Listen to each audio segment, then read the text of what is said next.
Hello and welcome to Crucible of Words for something that isn't Legacy. So lately I've been playing a format called Premodern, and I want to share some of that with you as a little bit of bonus content on a Saturday. So Premodern is a format that uses a restricted pile of cards. In this format, cards from 4th edition through to Scourge are what is legal, which means we have a closed format. We're not getting any new printings, it's not rotating. We do have a ban list as well. And this website that I'm on right now, the Premodern website, has got loads of good information about stuff that's legal in the format, the ban lists, various decks people are playing, stuff like that.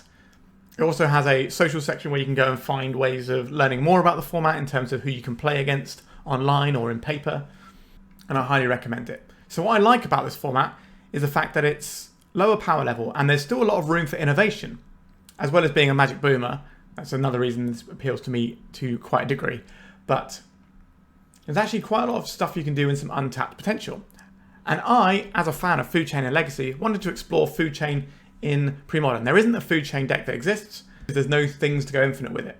So I decided to build a Food Chain deck for myself. So let's have a look at that deck. So here we have it. This is a Food Chain deck. We do not have an infinite combo, so we are basically using Food Chain as a way of ramping us out into something really big that can end the game. And my card of choice was Hypnox. So if you're unfamiliar with this one, it's quite expensive. It's an 11 mana 8/8 flyer. When you cast it from your hand, exile all cards from target opponent's hand. And when it dies, they get them back. Sorry, when it leaves the battlefield, not dies. So what this does is when this enters, if they try and remove it in response, they'll just lose their hand for the entire game because of the way that the triggers go on the stack. So it's just a really good payoff for a deck that isn't necessarily cheating things into play via the graveyard or show and tell or that sort of thing. Because we're actually going to cast this, it means that we can actually utilize this where no other decks in the format really do. So in order to make this work, I had to do a little bit of thinking. So when we're doing food chain stuff, we obviously need to chain together a bunch of creatures to then get up to the big mana.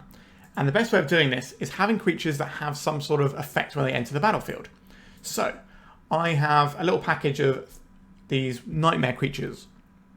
These are really interesting because, as I mentioned just before, when this enters, you put your exile another target creature on the stack trigger, and then you exile it to food chain, and then you resolve the when it leaves the battlefield, but nothing was exiled, so nothing gets returned, and then you exile the creature. So this is a permanent exile creature when you have a food chain in play, as well as giving you mana. So that's an effect that you're getting. So you're not just throwing away this card to get more mana, you're getting an effect, and you're getting the mana. And there's a lot of stuff like that. So we've got Phyrexian Rager, which can draw us a card and then be mana. We have Phyrexian Gargantua at 6 mana, which can draw us 2 cards and then get us some mana. Then we have Fierce Empath, which kind of glues the whole thing together. So it's a 3 mana 1/1, but when it enters, we search for one of these cards and put it in our hand. So depending on how much mana we have, we can just use this, get the Gargantua, and then throw the Gargantua down, get some more cards, and keep snowballing. Or if we've got enough mana, we can go really wide with Verdeloth the Ancient. Or if we need to kill a creature, we can do that with the Dark Hatchling. Or if we just want to end the game and take away their hand, we can do with the Hypnox. We've also got Mesmeric Fiend alongside the Faceless Butcher, so we can permanently take a card from our opponent's hand, or this card is just fine anyway, so we can just play out a relatively good mid-range game where most of our stuff has extra value. So instead of just being bodies, we've got bodies and effects across. So even when we're not food chaining, we can still play this sort of Golgari mid-range thing. We've got a little bit of mana to make this go a bit quicker, so we have Birds of Paradise and Wall of Roots. Wall of Roots is pretty good here because we can remove counters from it until it comes in, so it can generate more mana when we're going up our food chain, so this just increases our overall mana in our pool. And Birds of Paradise does allow us to sometimes combo on turn 2, which I have done when playing with my friends. We also have the Wall of Blossoms here, which is just a nice way of blocking some of the aggro decks in the format whilst drawing us cards and getting us towards what we need. Another thing I should note with the Faceless Butcher here is what you can do is exile your own creature, so we could exile, for example, a Phyrexian Gargantua. And then once it's exiled, we can then sack it to food chain, the Gargantua comes back, we draw cards. So the Butcher kind of acts as removal as well as a combo piece for us. It does an awful lot here. Our mana base, that's something that's really interesting in this format. There's no dual lands, no classic duals anyway, and you only have allied fetches. So we are playing good old-fashioned Llanowar Wastes. We have one Treetop Village in there because I'm not sure if I want 21 or 22 lands, and we're kind of splitting the difference and making the 22nd land a Treetop Village. So this is kind of the build I've been playing for a little bit. I had a slightly different build with lots more payoffs and stuff like Phantom the Shoba, but it just worked out better just going straight green-black for now. But I think we'll change things up as we move forward. But yeah, that's the deck. We've got ourselves some sideboard cards. We want to be hitting some of these combo decks. We want to be stopping graveyard decks like the Replenish combo, which is very strong. We've got Reverent Silence and some Naturalizers, Uktabi Orangutan, you know, destroying some artifacts and enchantments there. And then we've got Nekrataal if we're playing against some sort of creature matchup, and we can start boarding in even more ways of blowing up the creatures as we go up our chain. And that is a deck. So today we're not going to do 5 rounds. We're just going to do a little cheeky 3 rounds of Premodern to show off the deck. And I hope you enjoy this one as something a little bit different. Let me know in the comments what you think. Please remember to like and subscribe. And let's start food chaining. Alright, we're into our first round. Our hand does not have any lands, so we're going to mulligan it. Double Mesmeric Fiend and a Hypnox that we'll probably throw back. We have our lands underneath us. This format is definitely a lot slower than what you're used to seeing on my channel, so I think we'll try this one out. And we just keep a lot of lands underneath us because we are playing 6 drops in our deck. This is not really where I want to be with a hand, but we have time in this particular game. Alright, Duress is going to be a swing and a miss here. Alright, a Phyrexian Gargantua. I will play out this Swamp. Represent maybe drawing some sort of 1 mana black instant. Alright, so we've got black and white, so we might be looking at Dead Guy Ale here. So we discard 2 cards. They gain 3 life for each card I discard. Interest. For each land, sorry. I think we get rid of a Forest and probably one of the Fiends. This could be what some people are calling Dragon's Scry Ale, which is like the control-y version. Okay, would I like to get a Mesmeric Fiend and just see what's going on over there? I think I would. Let's have a look. A Vindicate, Decree of Justice, Skeletal Scry. Yeah, so this is the bigger version of like sort of Dead Guy Ale. So do I want them to Vindicate? Not particularly. Let's take the Vindicate out. So between me and my friends that I play with, we've got quite a lot of decks built up and proxied up. And there's a lot you can do in this format. It's going to be Skeletal Scry, perhaps? Feels like a Skeletal Scry because they were putting the mana in 1 by 1 like they're paying for an X cost. There it is. Okay, they draw 2 cards, lose 2 life. Just a little divination for you there in black. But obviously this can draw you more cards in other situations. Let's get some attacks in. Okay, so I will deploy this Wall of Roots. And then I will deploy this Birds of Paradise. And then next turn we are 1 mana away from hard casting this Phyrexian Gargantua. Cycling a Baron Moor, sure. So the end game of our opponent's deck is Decree of Justice and Eternal Dragon. It's like a plain cycling guy. Ooh, that's really good here. Goodbye, our spell. Okay, so we are under the gun a little bit here. Our opponent's controlling measures are working pretty well against us. A Faceless Butcher isn't really where I want to be right now. Do I want to deploy it as a threat? We have to exile a creature. So we could exile our own Wall of Roots. We could exile our own Mesmeric Fiend. That doesn't seem great because then they get the Vindicate back. Is it better to have this in play than in our hand? Am I expecting a 3rd Jared's Verdict? We know they have Duresses. They can't Duress this out of our hand. I think we're okay to keep this in hand for now. Now, it might come back to bite me. But if we get something like a Phyrexian Rager going, then we can maybe set up a situation where we can draw some extra cards with it, instead of just having a 4 mana 2/3. Mesmeric Fiend. I will take another Fiend. Smothering our Mesmeric Fiend, sure. So, what do they have here? Decree of Justice. Decree of Justice, Vindicate, Skeletal Scrying. So they're going to do a big Skeletal Scrying and drawing a bunch of cards now. I think we have to take out the Skeletal Scrying here. We can't allow our opponent to get that much card advantage. Now, they can Vindicate this, but this is a 2-turn line, so maybe we can string something together. I feel we're very much under the gun here. So they drew a Plains for turn. We're going to see the Vindicate on our Mesmeric Fiend. And they're getting to the point where they're going to be doing some Decree of Justice stuff in the not too distant future. Okay, we just have nothing going on here. You know, our opponent's controlling elements are looking very strong here. I've not actually had an opportunity to play against these black-white controlling decks yet. Okay, so we're going to see a Skeletal Scrying drawing 3 cards this turn. That would be my guess. We're not putting them under any pressure, so they can happily pay their life. Because all they want to do is just make land drops every turn and eventually win with this. And that's a pretty good game plan right now. Skeletal Scrying, drawing some cards. Yep, looks pretty good to me. Apparently it's very topped up over there. A Dust Bowl. So this can destroy target non-basic land. So that's not really relevant right now. A Fierce Empath. Okay. Let's get this down.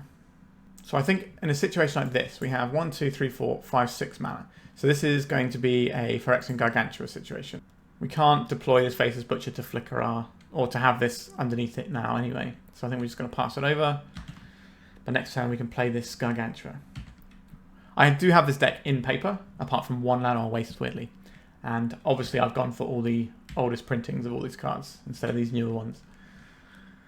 Gotta love the aesthetic of this Boom of Magic. Our opponent can cycle this Decree in our turn. A Rager. Okay, I think we're just going to go 1, 2, 3, 4, 5, 6. Let's play out the Gargantua, get some more cards, start doing some of that work that our opponent's been doing. Okay. So they can cycle this Decree of Justice. 1, 2, 3 tokens. Am I willing to trade my Fierce Empath for a 1/1? I don't think I am. I imagine we could see a little cycle here. No? Okay, our opponent doesn't feel the need. They've also got 3 cards in hand, which is going to change the context of what they're doing. Another lands, they can have 4, or they can make 1 angel. It's not really worth it, is it? Wrath of God. Yep, that's pretty good. Let's get a Rager down, leaving up 1 of each colour so we can try and play whatever we draw, potentially. A swamp. We do not need the swamp. But we're sort of in our card advantage type stuff. And we can do like a big X play as well with our Verdeloth. And our 2/2s will beat their... Oh, I think we get rid of the Butcher and the Swamp here. Gives our opponents more life to work with, or more skeletal scrying action. Is that what we're seeing here? A Serra Angel. Okay, just after we get rid of the Faceless Butcher. Okay, we drew another one. Let's get this creature out. Serra Angel is pretty large and in charge. So we're pretty close to just making Verdeloth as a 4/7. That's not really where I want to be, but it is something that lines up relatively well into 4/4 angels. Okay, 2 angels there. So these are going to clock us relatively quickly. Wall of Blossoms unlikely to be helping us here. Let's get a Rager in. A Fierce Empath probably isn't the one. Let's get a Wall of Blossoms in. Birds of Paradise. Okay, so we can't attack into their 4/4s, so they're going to smash us presumably for 8 and then jam us with another Decree and have 2 more 4/4s and kill us on the next. So we need to draw a food chain here. If we draw a food chain, we can probably be alright here. I'd be very surprised they didn't just crack off this other Decree. Okay, they just got a Serra Angel. Interesting. So they're leaving up some interaction, is what that suggests to me.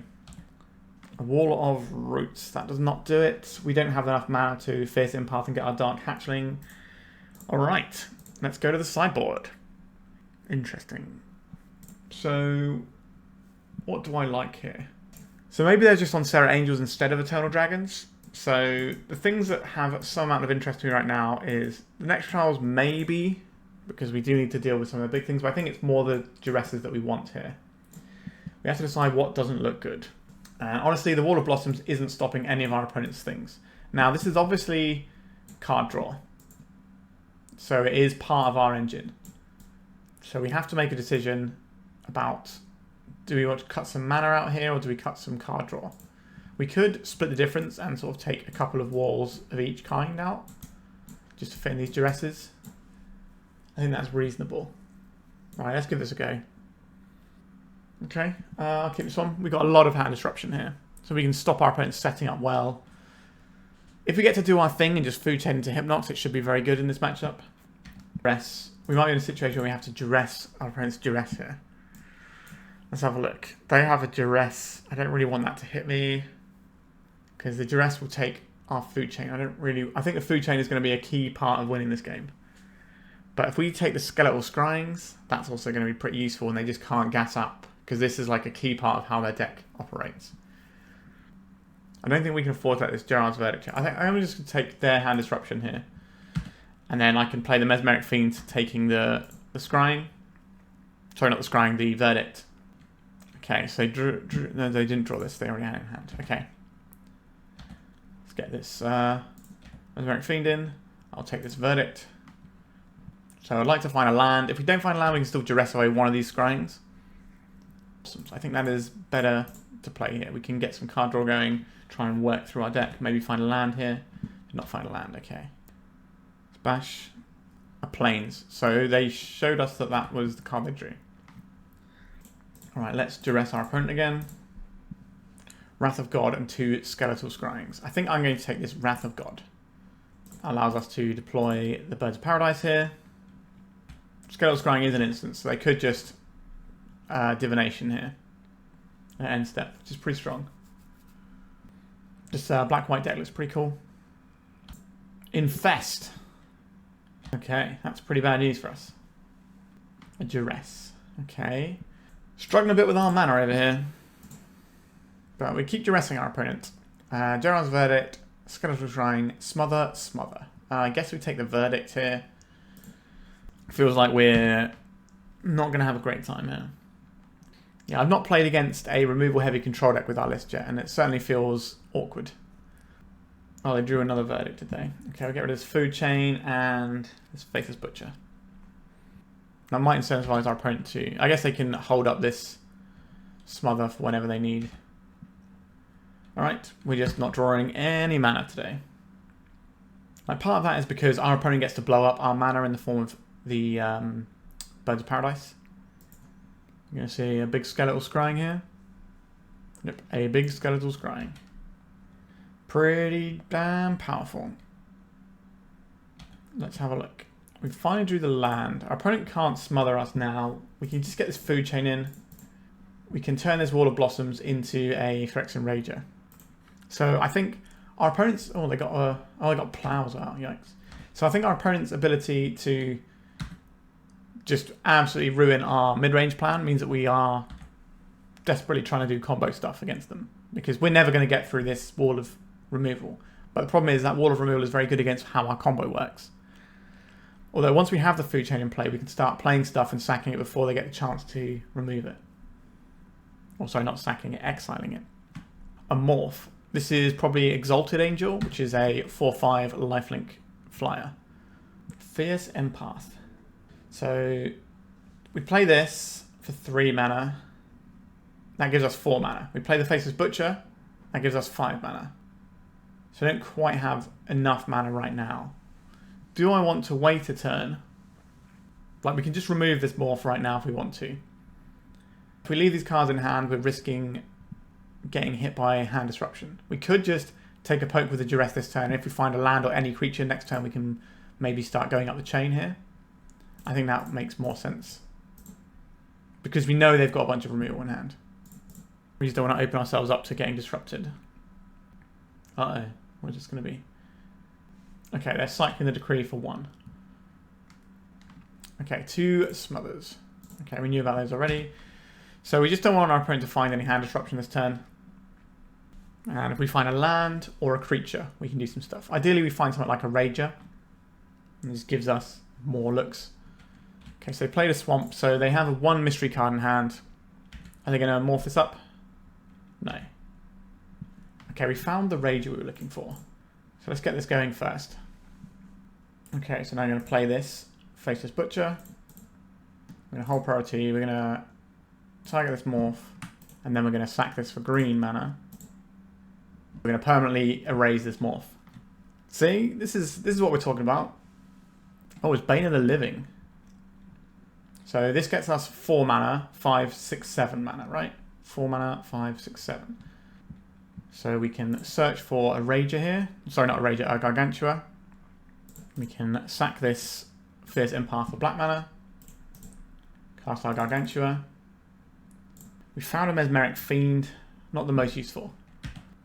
But we have a 4/4. We know our opponent has 1 mystery card and a Caves of Koilos.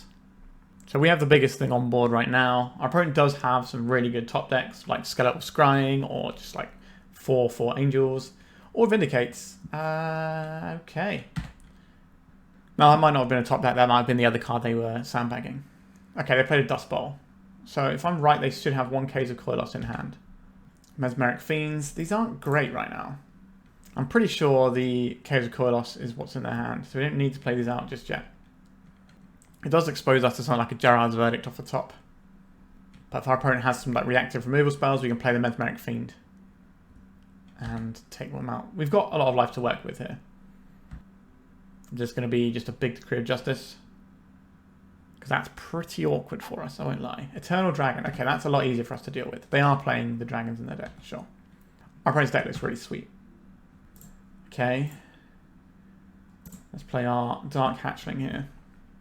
So with this trigger on the stack, we're going to exile this for black mana. So they return the card, and then we take the card. But I'm pretty sure it's just a case of Koilos. This gets us our little dragon hatching. Now the problem with Eternal Dragon is it keeps coming back. So the plan is to eventually try and remove it with a Faceless Butcher. So they're going to put it back into their hand, but they can't cast it this turn, they can cast it next turn. Once upon a time, I played Eternal Dragon in Legacy. That was a long time ago. There's a case of Koilos, and we know they've got an Eternal Dragon in hand. Wrath of God. Okay. So that obviously, the Dark Hatchling represented a lot of mana available to us. So now we know they've got the dragon in hand, we can just take out the dragon and put it underneath our Mesmeric Fiend. We don't have to worry about it for a while. Now we could exile it permanently, so our opponent just doesn't have a win condition. I think that is actually better here. Yep, so we've permanently got rid of their dragon. So we're now in top deck wars. Our opponent has Skeletal Scryings in their deck though, but they only have a maximum of 2 left in their deck. We have a load of creatures that cantrip as well, like this one. 1, 2, 3. This goes and finds us another Gargantua, and then we crack this for black. We deploy our Gargantua, and I'll play a land. Okay, we're getting there. Our opponent's only on 9, so it's not going to take many attack steps to get there with this Phyrexian Gargantua. But look at this, great interactive magic taking place over numerous turns. Sure, they gain 3 life here. That doesn't change the clock, fortunately, and stuff like Smother isn't going to hit our Gargantua either. Let's attack. I don't think I play out this food chain. I think we hold it in hand, and maybe our opponent spends time trying to disrupt our hand. I think they're probably just incentivized to try and kill our Gargantua here, though. Okay, land out. 4 damage. Ooh. 1 more attack step after this. Okay, they've got a plow. Alright, back to top deck wars it is. Opponent, you go first. Let's see. Llanowar Wastes. We want to play these out because we don't want our opponent to be able to discard them and gain some life. They are 1 Hypnox hit away from dying. Also, we can hard cast a Hypnox at some point. We just need 2 more mana. So they can Dust Bowl and take out Llanowar Wastes if they want to. But that means they have less mana to put into a Decree of Justice. Although I think a Decree of Justice is probably just game anyway. Oh, that is probably going to be game right there. That Skeletal Scrying runs a whole new set of cards. Looks pretty darn good to me. Duress, they can take our food chain. I think that's probably done it here. They should be able to find a win condition. If not, they're probably going to have removal so that we can't get those last points of damage in. Although, Gargantua could be what we need here. It was not what we needed, because the Hypnox would have been a great clapback. But our opponent needs to kill our Gargantua or just make a bunch of 4/4 guys. But if we'd have hit into a Fierce Empath or a Hypnox, no, we don't have quite enough for Hypnox. We need to hit a Fierce Empath first, right? Oh no, we do have enough. 6, 7, 8, 9. Yeah, land and Hypnox would have been enough. Decree of Justice. Okay, that is a lethal amount of flappy friends. And that is us done, unfortunately. That was a pretty good game, actually. Lots of interaction going backwards and forth. So, like I mentioned, in that particular game, our opponent really has our mid-range plan absolutely covered. So, yeah, they have our mid-range plan absolutely covered, which means that we have to go through the food chain. And we saw when we started doing food chain stuff, we had some real purchase going. And if we could have done something like our big Hypnox, that would have been all right. But I think we're always going to be at a disadvantage when they have that much remove in their deck, as well as things like Vindicate, which can pick up our food chains as well.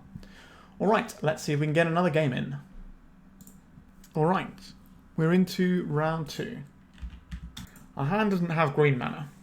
I don't think we can keep this one. I guess we're on the draw. Am I thinking about keeping this one? With any green mana, this hand is good, but I think we should just keep a hand that plays our spells. Like, the fixing is not great here. Okay, this plays our spells, and we can throw back a Llanowar Wastes and keep the Treetop Village, so it's kind of like a spell. Let's see what our opponent is up to over there. Because we're in the tournament practice room of the freeform queues, There's a possibility that our opponent... Okay, Sphere Resistance. There's a possibility our opponent didn't see our thing saying Premodern, but this is a deck in Premodern. You know what's pretty good against Sphere Resistance? Treetop Village. Sphere Resistance kind of shuts down our combo quite effectively because we aren't netting mana on our food chain activations anymore. So that's certainly a bit of a problem. So we're probably going to be on the mid-range strategy rather than the combo strategy in a matchup that looks like this. From the board, we can board in some artifact destruction. We've got Uktabi Orangutan and some Naturalizes. Yeah, we're getting ported down. So the port is a very good answer to our Treetop Village there. Okay, I will play out this swamp. Maybe they'll see the black source and want to tap that down instead. We can but hope. So opponent is on some sort of prison-y, Staxy style deck. There's a lot of viable strategies in Premodern, which is why it's so interesting to me. Like, you can play classic Jackal Pup burn / aggro, and it's really good still. You can also play prison, you can play stasis. There's so many different things you can do. Control decks we've seen already. Like the black-white control decks is obviously blue control decks. It's a very exciting format. I hope you're enjoying watching me being locked under Sphere of Resistance in this particular game. Cursed Scroll. Absolute banger. Love this card. Look at that. Okay. So they're going to port down one of these two. They'd probably port down the village because it can attack. Potentially. Yeah, and green mana gives us more mana through other means. Because that would allow us to play a Mana Dork. And Mana Dorks are obviously a very potent thing that you can do in a lower power format like this. Obviously, we're not ramping to anything particularly exciting in this format. So it's not like we're ramping out grade A threats. But obviously, Mana Dorks would be very detrimental to our opponent's plan here. Yeah. Just a lot of cards that we see in Legacy over there. The City, the Tomb, the Port, the Sphere. But just with a nice peppering of some fun, with some Dust Bowls and some Cursed Scrolls. Our opponent's got 3 cards in hand. I'm curious what their game plan is going to be when we start actually making creatures. Obviously, the first creature we make is going to be a Wall of Blossoms, which does nothing. We're going to see a Master Core, perhaps? Okay, they're just going to blow up our Treetop Village and deploy another Cursed Scroll. Yeah, so their win condition is going to be to use this Cursed Scroll. But this time we get to actually make a permanent. That's exciting. Colorless and this, playing for this thing. Alright, we just want to find some more lands. Mesmeric Fiend, not great because they want low cards in hand at this point for their Cursed Scroll anyway. Hopefully we can find another land and we can make a Fierce Empath. We could do like a really weird line with our food chain, just using it so that we can play it and then we play a creature using our mana. Okay, Winter Orb. Yikes. That's not the best. I will untap this forest. A Wall of Blossoms. Okay, we did not find a land. We do need to hit lands a lot here. That is some pretty cool decks within this Premodern format as well. Like Blue-Green Madness, if you're a boomer like me, and you remember it from back in the day, that deck was incredibly cool. And that's a perfectly viable deck in this format.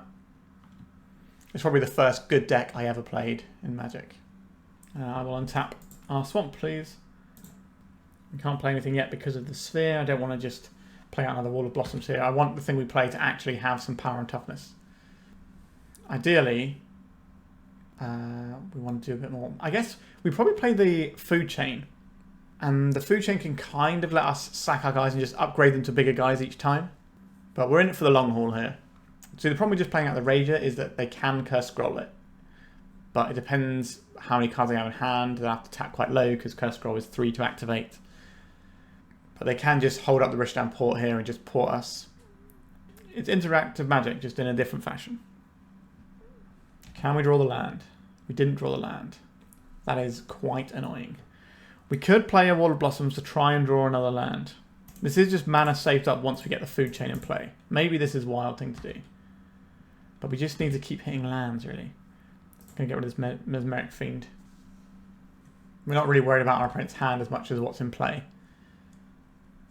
So the Winter Orb is kind of restricting their own Rishdam Port a little bit here. Oh, Wasteland, that's very good. Let's get the forest back. They're going to Rishdam Port this now. They're not. Okay, we didn't find anything that does anything. What am I getting rid of here? It should probably be the 6-drop. No, it should be the 6-drop, or should it be the Wall of Blossoms here? So once you start doing food chain things, we kind of need something with some meat that can actually attack our opponent. They can't easily kill with a Curse Scroll. And get rid of one food chain.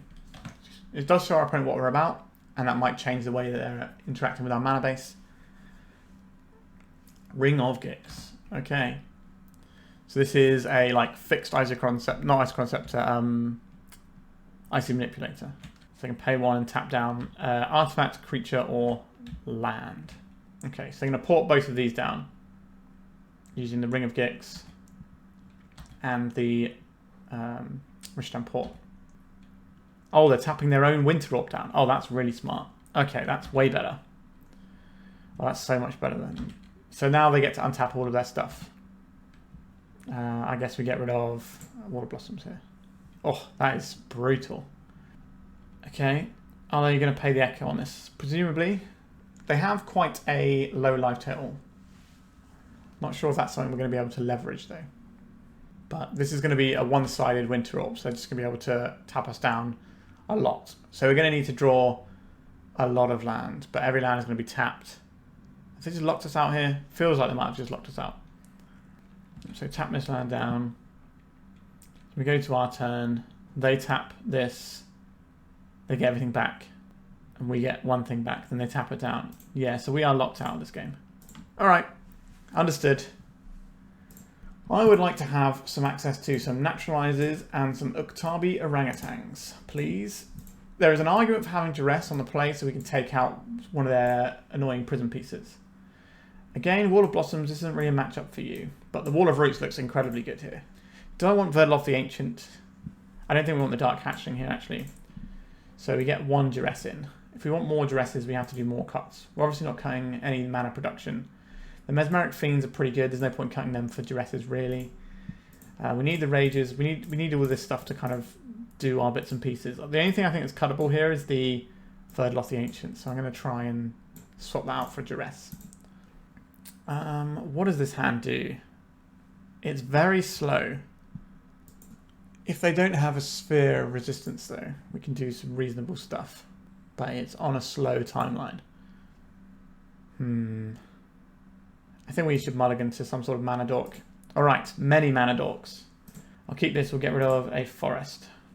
Because of the way our hand looks, I'm just going to Duress on turn 1. We don't want them to go Ancient Tomb Sphere again.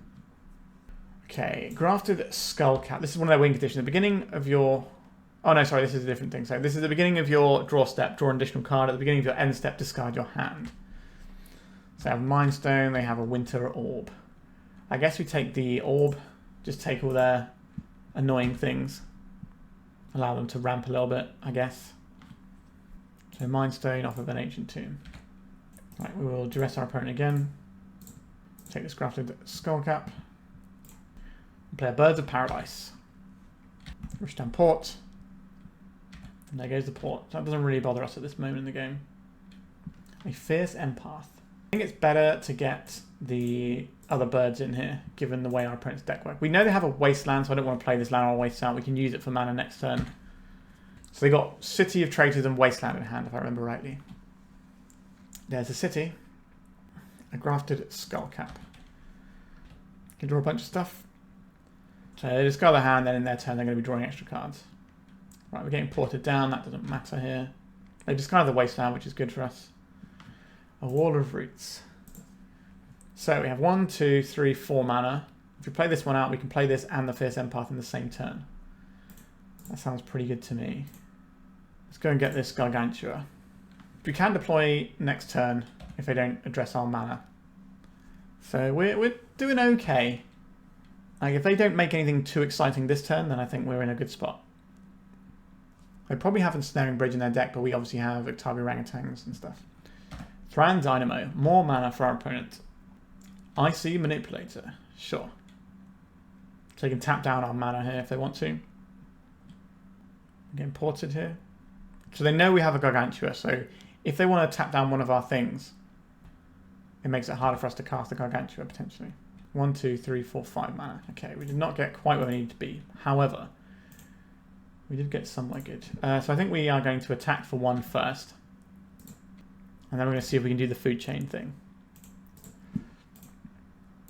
Okay, so we'll add a count on this, tap this and this, get the food chain down. So we sacrifice this for 4. And we sacrifice this for 3. We cast a Gargantua.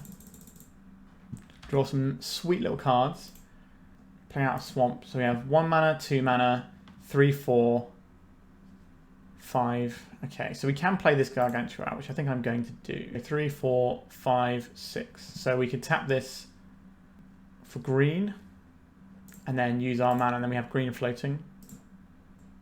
So we can have green and black floating here. Alright. We put 8 power into play, which is pretty solid in this format. This is a 2-turn clock. Now they have the Icy Manipulator, so I can tap down one of our guys. We can hardcast a Hypnox, but that is kind of similar but different at this point, because they can just tap down our scariest creature. What we really want to find is Uktabi Orangutans. That's where we're going to get the most joy. The Grafted Skullcap is like our opponent's version of the One Ring, really. Just giving them an extra pep of cards every turn. It's pretty solid. Alright, they're in the drawing cards of Mind Stone stage of the game, which is probably a good sign for us. So we only get to bash for 4 because of the Icy Manipulator. Okay, a Dust Bowl, that's not really that relevant here. Sure, you can take out Llanowar Wastes. That doesn't really matter at this stage of the game. It's a case of, can these 2 Phyrexian Gargantua go the way, I think. And if at any point we draw the Orangutan, I think we're in a good spot. We've also got the Naturalizes we can draw to as well. Tap our little guy. There's a Naturalize. Right, let's attack. So we could hit the Grafted Skullcap just to stop our opponent getting more permanents. Or we can hit the Manipulator. That doesn't change the clock right now, but it will change the clock the turn after. So I think we just take out the Skullcap here. And then I'll play a Forest and pass. So they don't have as many cards coming in each turn. Alright, they're in Scroll Racking Us territory. They do not win that race. Oh, an Ensnaring Bridge. Okay, maybe they do win that race. Oh dear. Okay. Well, we have some Naturalizers and an Uktabi Orangutan. So this is one of the reasons I hit the Skullcap, to make it more difficult for them to draw cards like Ensnaring Bridge. But we've got Orangutans, we've got Naturalizers, I believe. And if we find them, we just immediately win. This 1-1 isn't going to do anything. Is it worth playing out? A 1-1 could possibly attack, depending on what our opponent has. I think it's better to have it in play. Also, having the 1-1 in play might make our opponent take a turn off shooting us and give us another draw step. Crystal Vein. Okay. Obviously, we can find some of our things that draw us additional cards. Wall of Roots. We're playing it out. So this is a format where you can main deck things like Naturalize and Disenchant. Cursed Scroll. Reveals a Tangle Wire. Love a bit of Tangle Wire action. We can't tap enchantments. It's artifact, creature, or land. So we have to tap 4 permanents. So we'll tap this Wall of Roots and we'll tap this Mesmeric Fiend. We'll tap these. They have an Icy Manipulator though. I guess we'll tap one of these. Alright, we've got 5 turns to find our out here. We certainly have enough mana that we can cast it. We're probably not going to get locked out by our opponent. Considering the speed of Legacy at the moment, it is a lovely, refreshing change of pace to be playing Premodern, where you're playing 10 turns quite often. Alright, the Scroll is smashing our face again. They got a Thran Dynamo. So they pay 2 life off this Ancient Tomb. So we're getting closer to being able to kill them with just 1 Phyrexian Gargantua. Not that that necessarily matters here, but...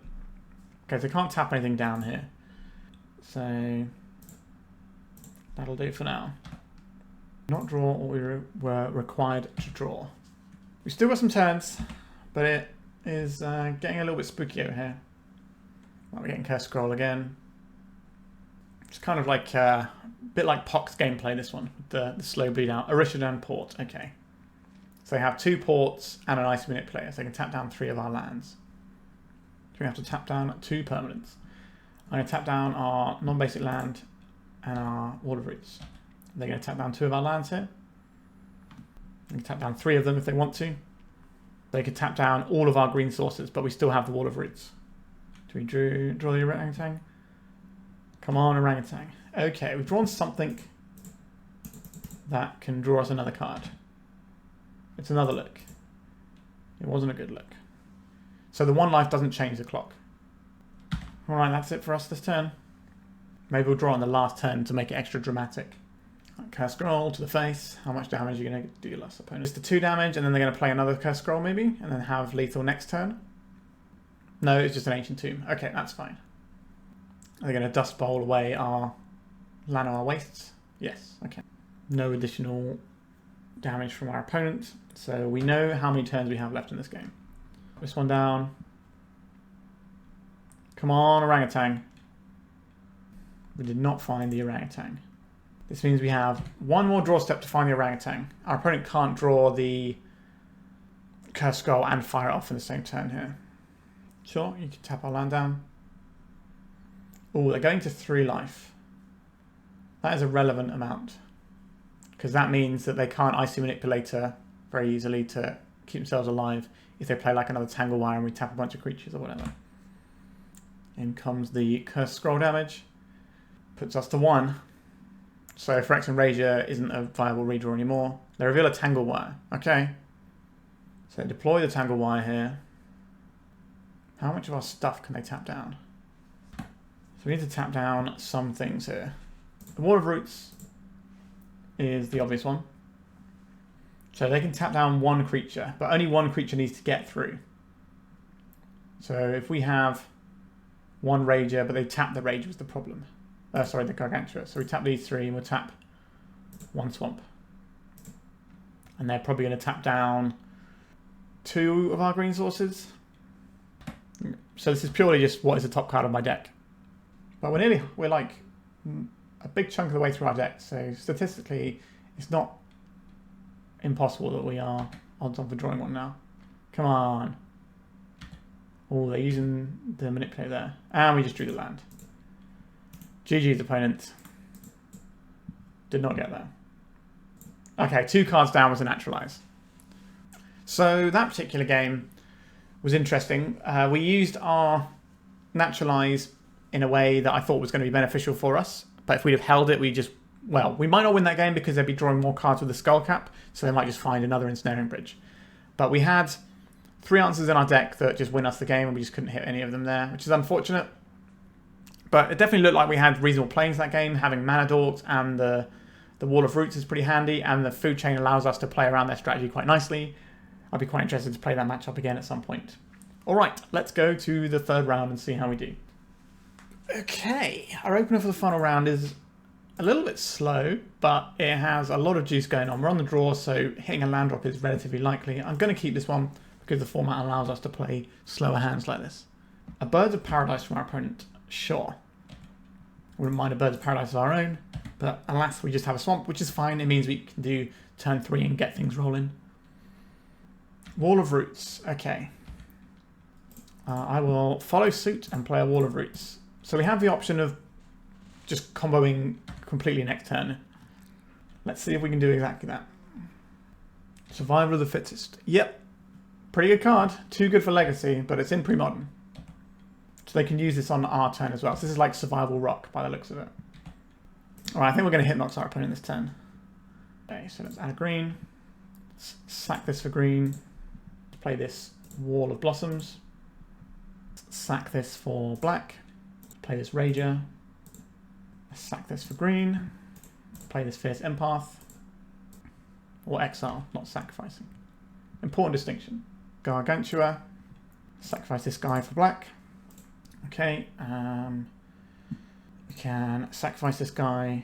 For black is fine. Just use this mana. Add a green. Sacrifice this for green. Play this Fierce Empath. So this is 6, 7, 8, 9, 10, 11 mana. So we have exactly enough to play Hypnox here. Sweet! This is how we came to game. Turn 3 Hypnox. Don't mind if I do. And the trigger goes on the stack, so if they remove it, they still lose all their hand. And then we get to continue doing stuff afterwards. So let's have a look at their exile zone. Recurring Nightmare, Wall of Blossoms, and Tuku Vigilante. Alright. That was a pretty good turn. Alright. They're discarding a Hypnotic Spectre. I wonder if they have any creatures that can deal with this that they can find. I'm not sure they do, but we'll find out very soon. Squee. Okay, so this just allows them to discard a card and gain some card advantage back. So every turn this jumps back into their hand, so every turn they get to survival again. A Wall of Blossoms. Okay, so they're using this to try and dig into removal spells. I don't know if our opponent's playing the white build or not. Right, I'll go for attacks and get 8 damage in. It's a big old chunk, isn't it? And get our Fierce Empath going. I'm going to go get this Dark Hatchling. So 4, 5, we can't cast it now without sacking our Hypnox, and we're definitely not doing that. So they have to leave back some blockers at some point soon, unless they can have a removal spell. Right, doing some more survival goodness. Now this is a very strong engine our opponent has assembled. Mesmeric Fiend, they can take our Dark Hatchling. Tap a bird here. Right, they're discarding a Withered Wretch to go and find a different creature. A Wall of Roots. Okay. So they might just be trying to rip as many cards out of their deck as possible so they can draw into removal spells. Right, Fiend, this is going to take our Dark Hatchling, I assume. Because the Dark Hatchling can make blocking really difficult next turn for our opponent. Food Chain. Alright. We'll attack with our big friend. What a classic. Who doesn't love a massive 8/8? I could play out a Food Chain here. Our opponent knows we have it. There's no point having it in hand. I don't think our opponent's got Reverent Silence, but they might have a way of blowing up one Food Chain. We've already seen the Nantuko Vigilante. Okay, so our opponent needs to have a blocker or a removal spell this turn. If they leave back one blocker, we can draw things like the Faceless Butcher and just kill our opponent. Alright. What are you getting with survival? They can't get something like a Ravenous Baloth. Bone Shredder. Destroy target non-black, non-artifact creature. So that does not hit our Hypnox. Another Wall of Roots. Sure. 3 life is the same as 4 when they're facing down an 8/8. Okay. So the Bone Shredder flies. And it's harder for us to kill than a Birds of Paradise because of Dark Hatching, but what they don't know is that all the removal left in our deck does kill the Bone Shredder. Our opponent's getting the bits in. Just some good old-fashioned mid-ranging. A Mesmeric Fiend. We don't know what's in our opponent's hand. So this is going to die anyway. Unless they pay the echo cost, I guess. So we do need to attack here. Just get a little guy down. Another survival. That's not relevant at all. Okay. So I assume we're going to see a Birds of Paradise held back on blocks if our opponent doesn't find a removal spell. We still don't know if our opponent's playing white mana, but the fact they've got this City of Brass suggests that they probably are. So they might have things like Swords to Plowshares in our future. Flame Tongue Karvu. That can kill our Mesmeric Fiend, but we don't care about that. So maybe they're on like a Jund build, just giving us a classic Junding. So this FTK is, I guess they kill the Mesmeric Fiend. I don't think they have a way of copying. Just going to kill the Fiend, get back their survival, which doesn't do anything, but they're putting more pressure on board. So they have a one flying blocker left. So we need to draw a Faceless Butcher here. But we can also just draw some creatures and go up the ground and just grind through their permanents. So we take 5, then we take 5, then they die. There you go. Right, we're doing some more survival action, which is going to happen every single turn, because why not? A Genesis. If you're unfamiliar with this one, so when it's in the graveyard, you pay 3 and you get to return a creature card from the graveyard to your hand. Alright, they're going to 1 life. Another Birds of Paradise. Sure. They're leaving both back. Yeah, okay, so they're not tapping one of them. Alright, so our opponent's definitely got some lines here. Wall of Roots. Actively great for us here. We'll keep putting our opponent into the abyss, which is basically what our Hypnox is here. Why can't it have Trample? I think it should have Trample. It costs 11 mana. It deserves Trample. So now they can get the Bone Shredder back with the Genesis. Do they have the mana to do this though? 1, 2, 3. 1, 2, 3. They do. And they can play the Bone Shredder, kill our Wall of Roots. Yeah, that's a pretty good line. That's going to leave them dead to Faceless Butcher off the top there. They can't tap their city anymore. Right, Wall of Roots is gone. Play another Wall of Roots. They didn't get back the Bone Shredder.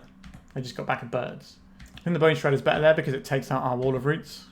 So they get to force through more damage if they do it that way. So now they're not dead to Faceless Butcher though. But they don't know they're playing around that necessarily, but they do know they're playing around something. So we're basically taxing our opponent 3 mana every turn by attacking with our Hypnox. When they've got City of Brass and stuff like that, this is fine. So if we draw a Verdeloth the Ancient, we can just sack the Hypnox, and our opponent will get back nothing of real merit there. And then we can just go really, really wide. Okay, so they've gone for the Bone Shredder line this time. That's the correct one, in my opinion. Just leaves them dead to a Faceless Butcher. They'll probably take out our Wall of Roots. Makes sense. And then we have to make a decision if we're blocking to save damage here, knowing that our Birds of Paradise can just die to the Bone Shredder next turn. So I think we soak up the damage here. Another Birds of Paradise. That's not a great one to play here. So they're going to let this die anyway. But again, they could just pay the Echo on it. And if they pay the Echo on it, it's the same as bringing it back, except it doesn't kill our guy. Interesting. But this frees them up with a lot more mana to operate if we do get rid of this. No, I don't, because they have to pay 3 this turn anyway, right? Okay, yeah, so we just let the Bone Shredder die. So they can pay the 3 mana if they want to here, but they can't attack this turn without losing something. Do they want to pay the Echo? The only black source they have is the Birds of Paradise. Birds of Paradise. There it is. Okay, so they're going to hold back 2 blockers this time. Mesmeric Fiend. Can we leverage this in an interesting way? I don't think so. Okay, I think we force our opponent to start tapping mana for those reasons again. And the birds goes under the bus. So they're going to cycle this squee away, and then we're going to take whatever they get. Again, this might just be thinning the deck, trying to hit towards removal. They're going for another Birds of Paradise. I would like to permanently exile this Birds of Paradise, I think. Is that better to me than... If I take it, they... How are they killing this? They're not really, are they? I guess we might have to block with it, though, but... Tempting Worm. It's a big boy, but it's the birds that we need to take here. So they need to get back the Bone Shredder again, so we're going to lose our Birds of Paradise. We're nearly halfway through our deck without seeing a Faceless Butcher. Well, they're getting back the birds instead. Okay. I guess that's easier on the mana for them. They do have a swamp now, which is important. Probably attack with the Flametongue Carvu here. I'm going to take 4 this turn. I think we might lose this one, you know. We haven't really got anything else going on. You can see a Tempting Worm. We are pretty good when we got nothing going on. A Wall of Roots. I guess we're just sitting in this really awkward stalemate now. We should have been doing that before and just waiting till we hit Verdeloth Ancient. And we just get to windmill our opponent pretty hard there. But I'm just not really sure what our opponent has in their deck that they can tutor for. So I'm like worried if I didn't try and close the game. But now our opponent has mana that doesn't hurt them. Deranged Hermit. This makes a lot of squirrels. So they're going to try and go wide. But we can go pretty wide too if we find a Verdeloth Ancient. We can just sack our board and make a whole lot of stuff. Now they'll only be 1/1s because they will Bone Shredder and kill our Verdeloth. But we'll have enough 1/1s to soak up all of their damage and then kill them on the crackback. Yep, there is the Deranged Hermit. Many squirrels. What are they attacking with here? Nothing? Nothing. It's now the time that we find the Verdeloth Ancient. A Wall of Blossoms. Maybe it's the time that we find it. Let's find out. Wall of Blossoms, let's go. Mesmeric Fiend. That's not the one we want. We are playing it out though. Getting rid of the squee. So they know we can permanently exile the squee. A Graveborn Muse. Okay, that is not a card that they want to have because they will die immediately. I will take this Survival of the Fittest, or I don't want them to cast... I don't mind them casting the Graveborn Muse because they have... You know, like this is a dead card, but this turns into any other creature is the thing. So I think we just take the Muse. We don't really get to attack anymore. 1, 2, 3, 4, 5, 6, 7, 8 attackers. 1, 2, 3, 4, 5, 6. So we take 2 damage, but we get to clean up a bunch of their stuff if they do that attack, right? Actually, not even that much of their stuff. I think they pay the Echo. Wait, no, 2 of these get through, and that's lethal. No, we let the Deranged Hermit and 1 squirrel. That puts us to 1, right? Okay, they're just letting the Hermit die. So they might just get the Hermit back and recast it. Just get more squirrels. Our window is closing. Okay, they got the Bone Shredder back. And take out our Wall of Roots. I haven't done the maths. I'll do some blocking and see if we're dead. I think we might be. 1, 2, 3, 4, 5, 6. No, we're not dead here. Right, so we'll gobble this up. We'll chump block here. We'll definitely make this trade and this trade. Oh, why didn't I block with the Wall of Blossoms? That was foolish of me. We could have saved 1 life there. That was an error. It was just entirely free to do so as well. There's too many game objects. So I'm probably going to cycle this Muse into something else. Playing on the birds. Right, Verdeloth is still good here. Llanowar Wastes is not good enough. So we block 1 creature, we block 2 creatures, we take 2 damage and we die. We take 3 damage and we die. Yep. We could have got 1 more draw step, maybe. If I'd have played that one slightly differently. Would it have mattered? It's not going to tell me. Alright, sideboarding. This is a tricky one. Our opponent has this graveyard-based engine that we want to deal with, but we also just could naturalize and get rid of the survival in the first place. Nekrataal seems useful here. We were certainly looking for that sort of effect a fair bit. I think it's the Nekrataals and some combination of this stuff that we want. I'm not really sure if I'm too big into Mesmeric Fiends here. Like, we do get to take out some things our opponent has, but I think it's more about working with what's on the board. Do I want the Tormod's Crypt? I think I want the Crypt over the Naturalize because this gets rid of Genesis as well. And that's probably all we're doing. Okay, we can keep this one. I feel we're a little bit unfortunate not to quite get over the line in the last game. We're getting Duress. We are swinging a miss over their opponent. It's going to get our Wall of Roots in.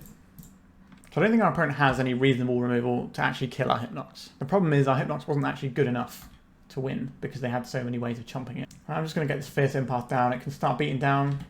I'm going to get the Gargantua here. Let's get that sweet card advantage lock and loaded. 1, 2, 3, 4, 5. So we're not far off casting it. If we draw a food chain, then we can cast it, probably. Depends if I want to give up my Wall of Roots or not. Cabal Therapy. Are they going to name Phyrexian Gargantua or are they going to name Faceless Butcher? Because they know about both of them. And they might play a guy and take the other card as well. If they do play a guy and take it, they're basically just doing a 2 for 2. But that's still pretty good. Right, they didn't want us to have a Gargantua. Survival of the Fittest. Yep, that is certainly the best card in your deck. I will play this Wall of Blossoms out. This now gives us something that we can Faceless Butcher.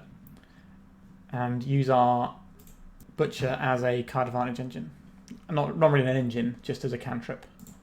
We only have 1 black source, and obviously we have the Llanowar Wastes in hand, but it's tricky. You have a Maya Elder. Yep, this is a cool guy. A Wall of Roots. So when he dies, they can search and stuff. We can exile this guy with the Faceless Butcher if we want to, so they never get the ability on this. That seems like something I want to do. Our opponent can't be running any Wrath effects in a deck that's built around creatures, surely. So we can just spam out our guys. Gives us more mana if we draw a food chain because we banked the mana that's in the card instead of playing it. Because if you play the card, you only get 1 more than its mana value that turn. But if it's already in play, then you've already banked that mana for it. So we can make a huge Verdeloth the Ancient if we were to draw into, let's say, a food chain. But we'd also need the Fierce Empath as well. Right, so they've got the Squee up and running now. I wonder if they're just going to go for a Genesis style line. A Wall of Blossoms. All right, that means we're only doing 1 damage a turn, but still 1 damage. I'll take it. Birds of Paradise, not very exciting here. So this is kind of the issue with our deck versus our opponents here, is they have like an engine where they're going to continually getting cards, whereas we don't have that luxury. So they're drawing an extra card every turn, and it's any creature of their choice. Now we've brought ways in to shut that down. Mesmeric Fiend. Okay, this doesn't do anything because we just have a forest in hand, but our opponent's going to see that and be very happy that we don't have any action. Right, so we're going to survival here for Birds of Paradise. Yep. So we can send these 2 in. They block this one, and then they can trade here. I don't really want to take that trade. Flametongue Carver is pretty good. What are we losing here? Probably the Butcher to get back there. Yavimaya guy. Seems good. A Wall of Blossoms. Let's try this one out. A Tormod's Crypt. That can shut off what our opponent's doing right now. That leaves us at a weird little stalemate. I think I'll take it. Squeeze in the graveyard, so let's just get rid of it forever. Now we're in top deck wars, but our opponent can top deck any creature. And they also have this Yavimaya that can cantrip and find them some lands. Like this, yep. So they can probably just go and get a Genesis now, and then they've got a different engine set up. But we couldn't allow them to have the Squee engine up and running all the time. So now we need to find our other Crypt to deal with this Genesis, maybe. I have to assume that's what they're going for here. And they can just recycle this Yavimaya, get all the lands out their deck, Draw nothing but gas. There it is. This is a pretty insurmountable engine for us. I think we just need to do one of our big splashy plays, is kind of how this is. Like, our opponent's got like a nice sort of control-y, mid-rangey game plan, and we're trying to do more explosive combo-y stuff, and we're just not getting there. We could probably do with some sort of Sylvan Library type effect just to smooth our draws out. That would make a big difference here. Deranged Hermit. That's a lot of squirrels. A lot of little friends. Okay. So we have 12 mana, so we could do a Verdeloth the Ancient kicked where X is 6. That's pretty strong. I wonder if they just let the Hermit die and recur it. We'll see. This turn they're just getting back a Wall of Roots. They are letting the Hermit die. So I imagine they're just going to play the Hermit every other turn. They're just scanning the Wall of Roots, getting a Bone Shredder. What's this going to take out? Maybe a Wall of Blossoms? A Wall of Roots, okay. Similar but different. I guess once it's in play, the Wall of Roots is better than the Blossoms. And also, having 4 toughness guy is not where we want to be here. I'll take a little hit here. The Birds of Paradise is attacking. Treetop Village. That can trade with the Flame Tongue, but they can just recur the Flame Tongue whenever they want. Getting rid of an Uktabi Orangutan. Interesting they boarded that in, because we didn't show them any artifacts. It might just be a singleton that's in their main deck and they just thought, I'll keep it in as a hedge. They're probably a lot more familiar with this format than I am, because I've only recently started playing it. Bone Shredder action going. This is going to be recycling every turn. They're getting back a Wall of Roots, just so they can cycle it into something else most likely. Surprised they can get the Hermit back here. Our opponent knows what they're doing, obviously. Certainly more than I do. A Bone Shredder. Goodbye, Wall of Blossoms. Okay, we're going to block here and here. 4, 5, 6, 7. I think we just take the 7 this turn. We can start doing some more blocking next turn. But we have a Treetop Village which can trade with a Flametime Carvu. Tempting Worm. Yep, well we have no things to put in, so pretty cool thing to find when you're running on empty. A Faceless Butcher. We could butcher our own thing, and then we can trade, get the Fierce Empath back. That seems like the line here. So the Faceless Butcher can trade with the Flametime Carvu, which can then get us access to something big to cast. But how much mana are we realistically going to have to do this with? It is tough. I can't imagine they're keeping the Bone Shredder around. They're just going to put it in the graveyard and rebuy it later. Oh, they're going to rebuy it now, in fact. What are you killing with your Bone Shredder? Is it our Wall of Blossoms? It's our Wall of Roots. That's annoying. Sorry. Yeah, of course it would be the Wall of Roots because it's the same. Okay, what are we getting attacked with? Okay, they don't want to trade into our guy. That's it. Right, we'll block here and here. We'll take 3, I guess. Why didn't I activate my Treetop Village? That was just really sloppy as well. I'm playing really poorly in this particular round. Nekrataal. The problem with Nekrataal is that our opponent can deal with it. But if we take out this Tempting Worm, we don't want to give them access to the Flametime Carvu again. So they might just pay for the Bone Shredder and just slowly chip us away with the Bone Shredder. But we definitely should have blocked one of the squirrels with the Treetop Village last turn. We should be on 5 life, which might be relevant. Our opponent only has 5 minutes left on their clock. It does feel like they're winning this game though. But if I can win it, I don't believe they'll have time to win a 3rd game. Yep, so paying for the Echo on the Bone Shredder, so they have a flying blocker. And they're getting another Bone Shredder back. If they play it pre-combat, then it means we can activate our Treetop to block with. First strike 2-1, pretty good on this board though. Goodbye, Birds of Paradise. Sure, just getting rid of our flying blockers. Are they just going to attack with only the Bone Shredder here? I think so. There it is. I'll take 1. Treetop Village does not have reach. It's got Trample though, which is pretty cool. Dark Hatchling will be a good draw here. Oh, there it is. There it is. So we don't want to kill the Flametime Carvu. What do we want to kill here? It's probably one of the squirrels. So now we have something that can check the Bone Shredder. So what they probably have to do is let the Bone Shredder die, bring back the Bone Shredder, kill their own Flame Tongue, get the Flame Tongue back, kill our Dark Hatchling. And that's a lot of time and energy. So going for the Tempting Worm. Yeah, that's also fine. A 5/5 does some work here. Does mean we might be able to get back our Fierce Empath though, if they attack with it. Okay, they got the Deranged Hermit, sorry. Not the... So we got a lot of 1/1s. They're going very wide here. And the Tempting Worm. Yep, Many, many threats. I don't think they're attacking this turn. So we need something good here. We did not find something good. How many attackers do they have? 1, 2, 3, 4, 5, 6, 7, 8, 9, 10 attackers. 1, 2, 3, 4, 5, 6. So the 4 weakest attackers get through. So that is enough to kill us. Even if we didn't do our block. Even if we did our block with a Treetop Village, that's still enough. Yeah, that was tough. That was a real tough one. But we did get to do our thing a little bit. Let's look at the deck then and discuss. So obviously we were playing against well-refined and tuned archetypes from the format. And we are playing a deck that I have just brewed up. I've played this... I've had 2 sessions of playing with this deck so far. This is the 3rd session. So the first one, we changed up quite a lot. We used to have the Acroma in. I'll just pull out that for you. So we used to have Acroma in. So first strike, flying, vigilance, trample, haste, protection from black and red. That would have been great in this game. If we'd have had that instead of the Hypnox, we'd probably just win that game. The trample being a really big deal there, as well as the vigilance and the protection from black. So I did have that in the original build, but I cut out all of the coloured stuff that wasn't in our colours, because I found sometimes we didn't have food chain, it was a bit awkward. I think having one Acroma is probably correct here, and might be better than the Verdeloth. I also felt like we were missing some kind of card advantage engine in the form of Sylvan Library type thing, which can be used to select and just make our draws better. Now, the problem with Sylvan Library is it digs you 3 cards deeper, but we don't have any way of shuffling. So we're not actually getting that much deeper with it after a certain point. You know, we can spend our life to draw some extra cards, and that's all well and good. But there comes a point where that just doesn't really help us out. The matchups we had today were certainly interesting. We had one that had our mid-range plan completely covered, and the other one was reasonable against our combo, and we just needed to do the mid-range thing. So a little bit of both there.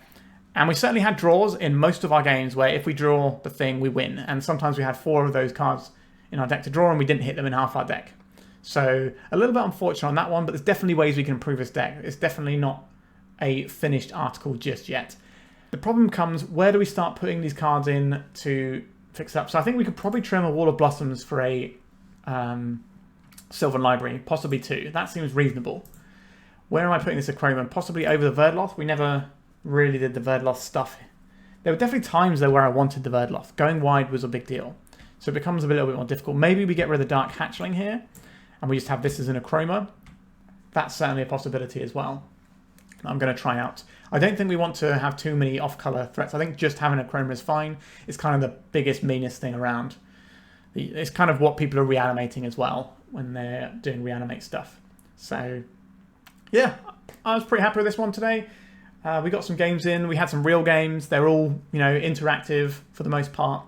And we had some decisions that mattered. We had different skews of the game depending on how we drew cards. A lot of back and forth. Playing some really classic cards that I enjoy a great deal. And I hope you have too.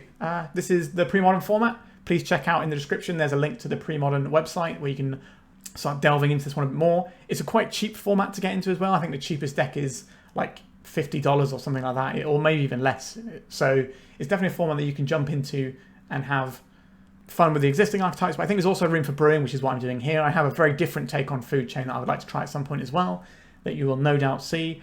Every now and then I'm going to try and play a little bit of Premodern on the channel, but it's going to be a bonus video on a Saturday rather than being a part of my main core content, which is always going to be Legacy. All right. I hope you enjoyed this one. Please let me know in the comments what you think about the format, what you think about the deck, everything like that. I really want to know.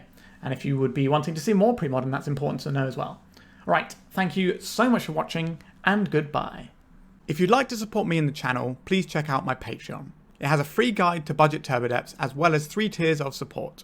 A low-cost one that enters you into my monthly raffle for a free donation deck on the channel, a mid-tier subscription that gives you access to my detailed turbo depths guide that is updated every month, as well as regular articles, and lastly, the higher tier gives you all of the above, as well as a monthly donation deck for my channel. If you're interested in supporting the channel this way, please check out the link in the description.